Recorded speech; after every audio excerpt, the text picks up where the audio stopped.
¿Qué haces aquí, Elías? Primera de Reyes 19, 7 y 13. Después de los extraordinarios acontecimientos acaecidos en la cumbre del monte Carmelo, cuando por la palabra y la oración del gran profeta Elías cayó fuego del cielo y consumió el holocausto, vindicando así el nombre de Dios y el ministerio de su profeta, y después de la gran lluvia que también por la palabra y la oración del gran profeta vino sobre el país después de 3 años y medio de terrible sequía, la malvada Jezabel supo de esta intervención milagrosa y de la destrucción de los falsos profetas de Baal, y llena de diabólica ira, amenazó con asesinar a Elías en menos de 24 horas.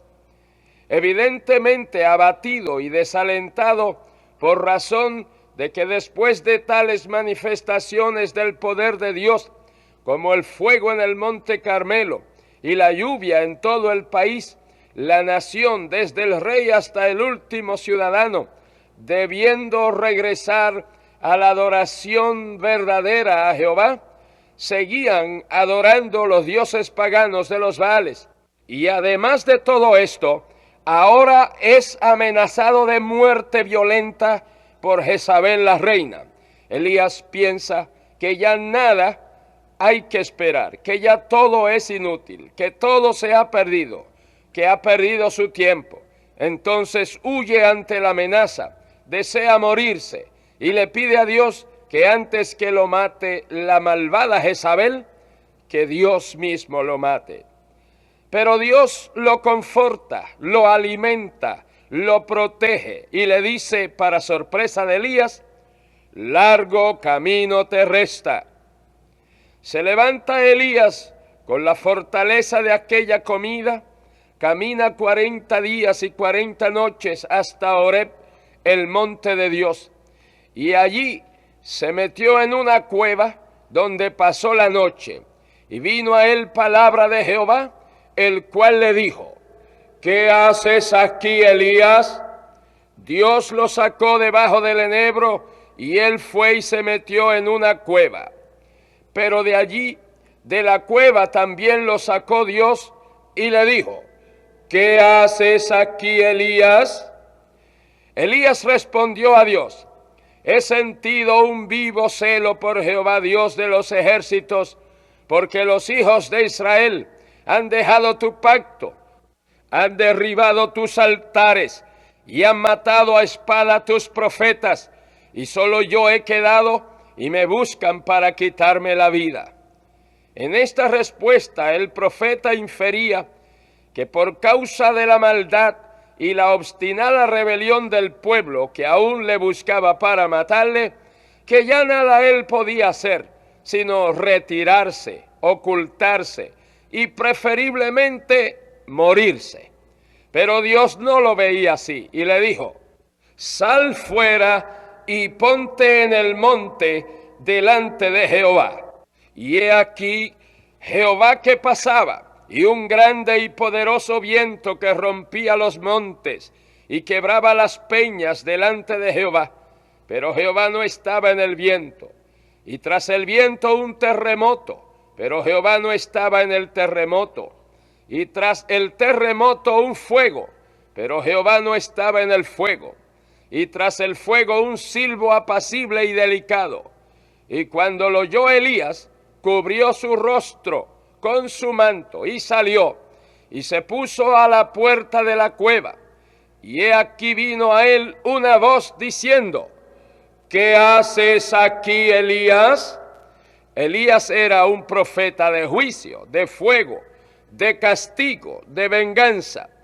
Y habiendo él presenciado y protagonizado el juicio, el fuego, el castigo y la venganza de Dios sobre los falsos profetas de Baal, y habiendo seguido el pueblo a pesar de todo esto en su idolatría y en su pecado, él creyó que ya todo estaba perdido. Dios lo usó a él por medio del fuego, del juicio, del castigo, de lo terrible, y él creyó que ya Dios tal vez había agotado todos sus recursos con el pueblo. Y ahora Dios tiene que manifestarle a Elías que cuando el fuego, el terremoto, el viento fallan, todavía Dios tiene de sus inagotables recursos para manifestar su poder. Hubo el viento, el terremoto, el fuego, pero Elías no se cubría porque no percibía allí la presencia de Dios. Fue cuando el silbo apacible y delicado que Elías se cubrió porque percibió la presencia de Dios. Era como Dios diciéndole a Elías: Elías, aunque aparentemente falle lo del fuego en el Monte Carmelo, aunque aparentemente falle lo del juicio de la muerte de los 850 profetas falsos, aunque aparentemente falle la copiosa lluvia que envié sobre la tierra, aunque aparentemente falle todo juicio que les envíe, Elías, todavía mis recursos no se agotan. También en el silbo apacible y delicado puedo mostrar mi poder y mi fortaleza como te lo he demostrado a ti. Así que, ¿qué haces aquí, Elías? Afuera, este no es tu lugar.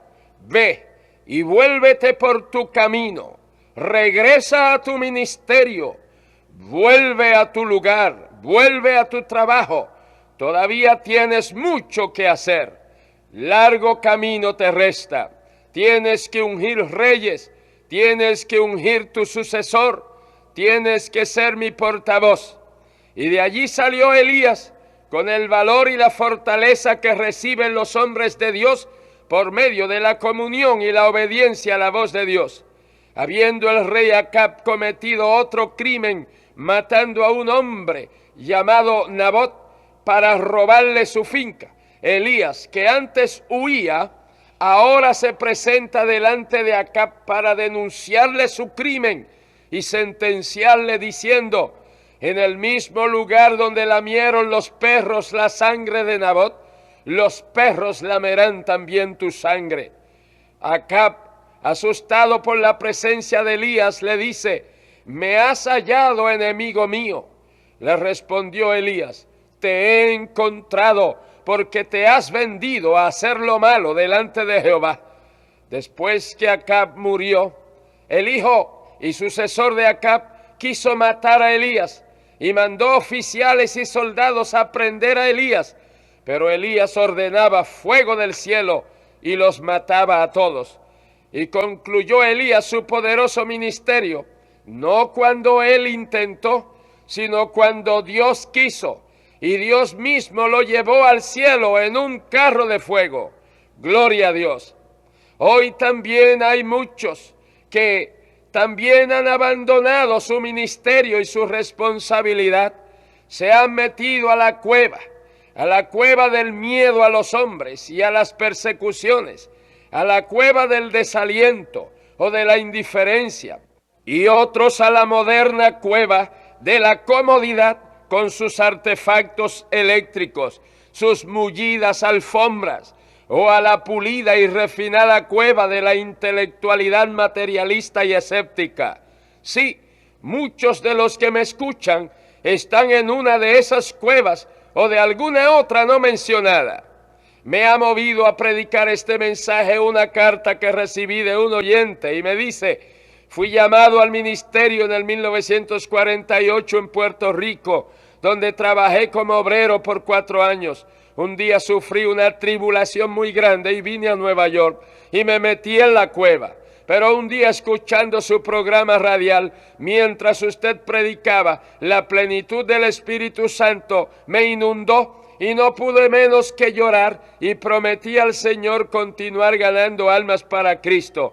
Cuando comencé cultos en mi hogar con mi familia, pues tengo 12 hijos, comenzó otra persecución.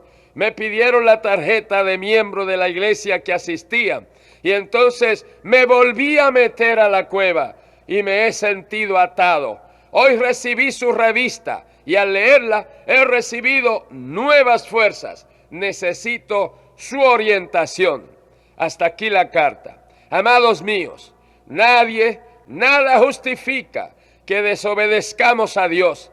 Nada ni nadie es suficientemente grande para que nos metamos a la cueva. Por mi obediencia a Dios y a su llamado en mi vida, hombres, diablos y demonios han querido cerrarme el paso para que me meta a la cueva. Pero Dios me ha dado gracia para ignorar todo y seguir en la senda que Él me ha trazado.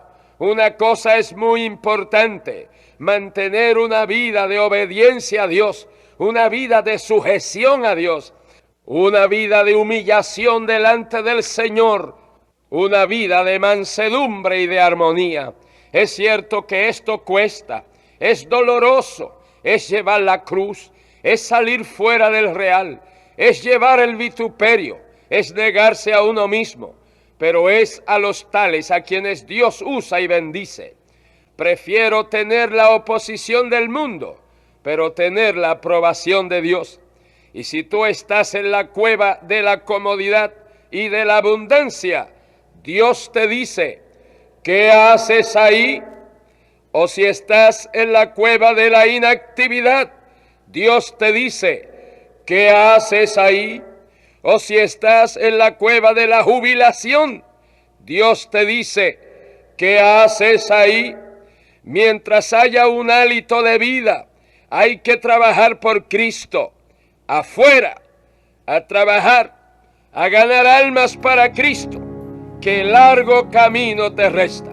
Amigo mío, si estás en la cueva del pecado y del vicio, postrado y atado por Satanás, arrepiéntete de tus pecados y acepta a Cristo como tu Salvador y tu Libertador. Él te sacará del hoyo cenagoso del pecado y pondrá tus pies sobre la roca. Oremos. Padre Santo, te damos gracias porque tú siempre nos alientas y nos confortas para que sigamos adelante. Oh Dios, la tarea es fuerte, la lucha es dura.